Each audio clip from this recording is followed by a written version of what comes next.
Good to meet you. You too.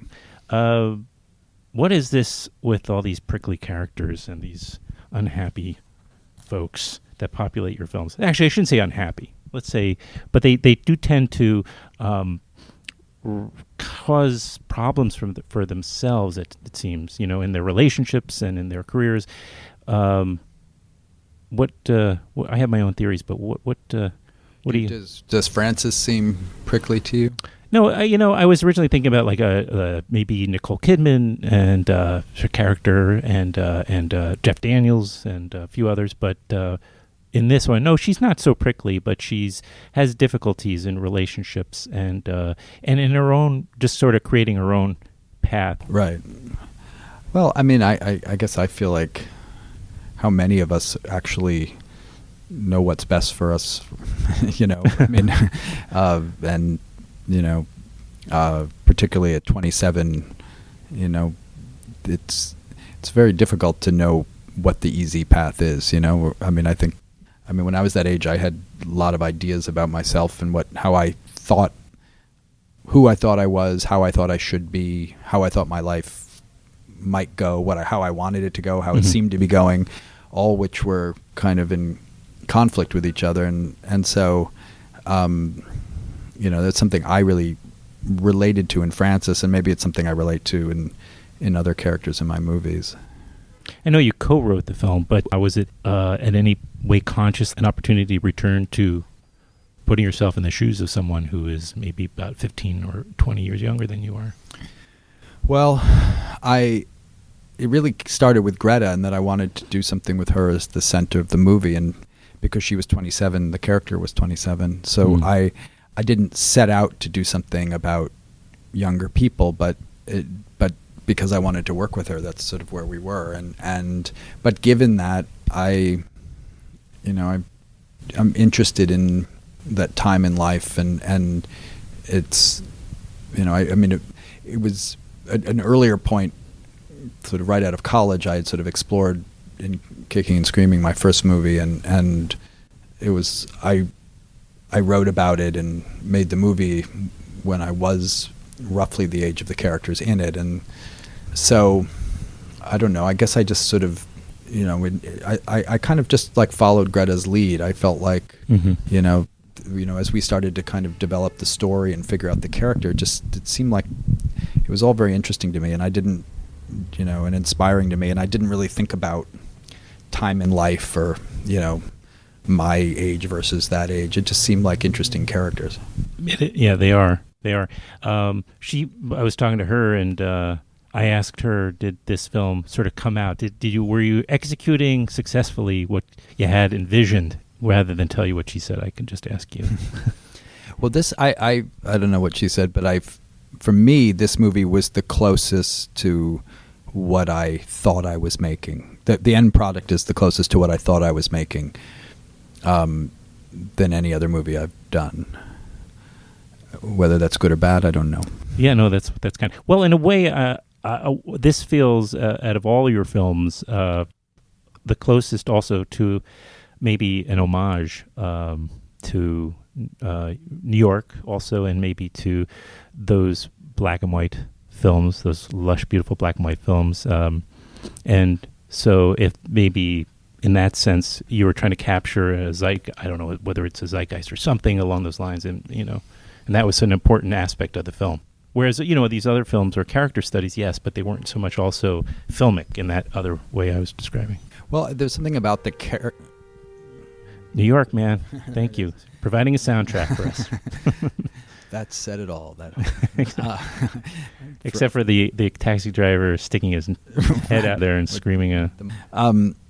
There's something about this story and this character that I felt like I wanted to honor it in a kind of grand gestures, with cinematic gestures, and the black and white of it, certainly the music, the photography, even just the framing of it. I wanted it to feel beautiful and lush and kind of almost classical in its way. Yeah. Probably because the story and the character were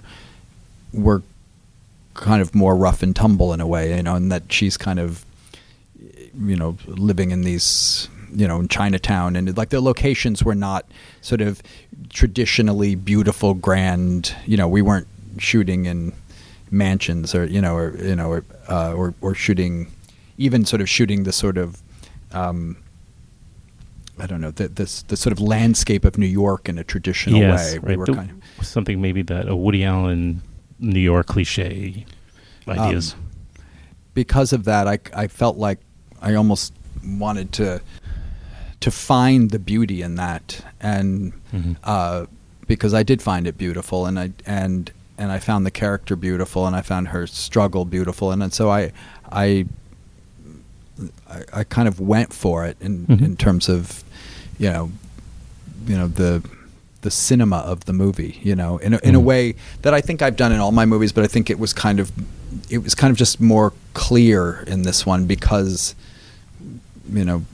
of it was kind of pushed in a kind of almost unembarrassed way.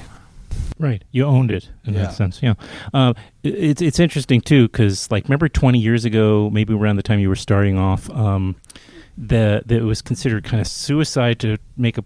Remember the anecdotes about going into a studio and trying to sell them on a black and white film. That's not really the case. A lot of people shoot black and white these days. Is that a result of the bifurcation between studio films and independent film, do you think? Well, Film world. I mean, it is actually still, it's still not really done in the system. I mean, it is the artist, but the artist, but even the artist was made independently and bought,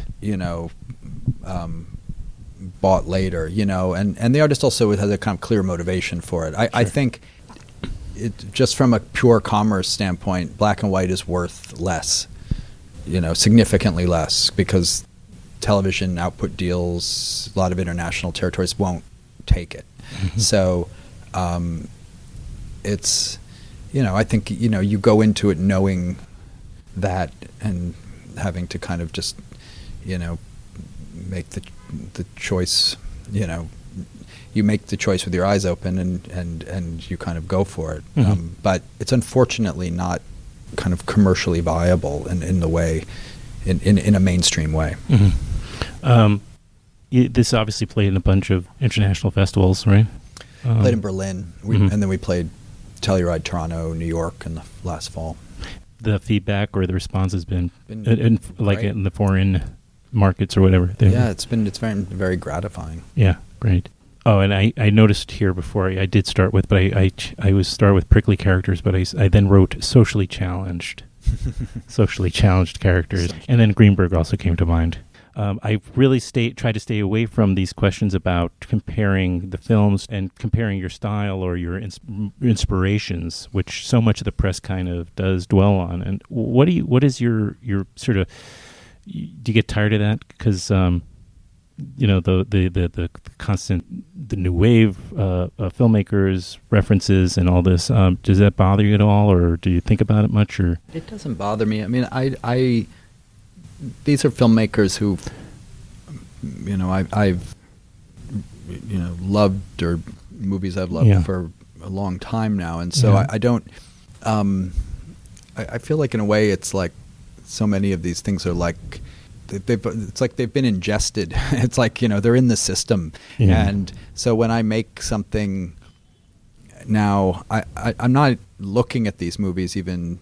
Often I'm not looking at them even specifically before I go into production. I used to do that more. I would watch lots of movies over and over again, and now it depending on what the sort of challenges are. I mean, with this one, I did watch a lot of black and white movies because I was sort of looking at not only were we shooting in black and white, but then also figuring out, well, what kind of black and white? The palettes. Yeah. All that. And so there was that aspect that I, the DP and I did look at things, but movies that were maybe tonally similar or structurally similar, I wasn't really. Those things were already kind of, they were already with me, I think. And I feel like they're with me on everything I make. I think on this one, because of the photography and maybe because of the milieu in a way, they seem to have entered the conversation more, and I think that's fine. I mean, these are filmmakers I'm happy to be associated with. Another one, if I recall, that you were spending some time with or do occasionally is Brian DePalma. Mm-hmm. That was kind of a surprise during that last New York Film Festival to find out about this sort of secret society of filmmakers. Not so secret. Not anymore. So it was Brian that kind of was Brian who kind of, it was Brian who would sort of share stories of the days in Trenkis Beach and Malibu, when he and Scorsese and Spielberg and Coppola and Lucas were all kind of starting, and how they were so involved in each other's work, and of course it's just fun to hear about those stories, and I think we kind of, it was something we were doing already, but and kind of hearing about their camaraderie and history doing it seemed like, we realized, in some ways, sort of retrospectively, we kind of were like how lucky we were to know each other and be able to share this stuff. Yeah. Well, the film is Frances Ha. It's coming out on May 17th, right? It hits theaters. And also, of course, there'll be the big outdoor screening on the Rooftop coming up on Saturday, right? Have you shown a film outside? Have you had the opportunity to show? Have I shown a film outside? I'm sure you must have, actually. That's somewhere. A good question. Maybe it's been, but maybe you weren't involved in it or something. Yeah, who I don't knows? know that I've actually been to one of my films outside. Yeah. I'm trying to think about that. Did you have drive-in theaters when you were growing up? Yeah. Did you go to some of those? Those have a lot of fun memories. I saw the Road Warrior to drive-in. Yeah. Well, all the luck with Frances Ha. It was nice meeting you. Yeah, you too. Thanks so much. Thank you. Okay.